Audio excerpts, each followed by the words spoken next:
புதுச்சேரியில் 2 IPS அதிகாரிகள் புதுச்சேரி காவல்துறையில் சேர்ந்த நிலையில் பொறுப்புகள் மாற்றியமைக்கப்பட்டுள்ளது.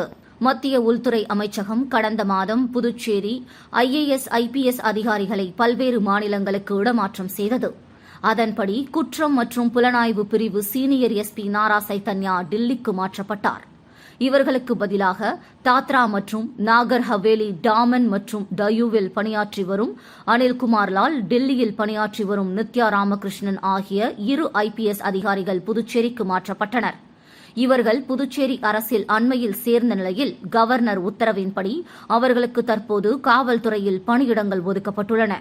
IPS அதிகாரி அனில்குமார் போலீஸ் தலைமையக சீனியர் SP-யாகவும், அங்கிருந்த சீனியர் IPS அதிகாரி அனிதா ராய் IRPN கமாண்டண்டாகவும் நியமிக்கப்பட்டுள்ளார்.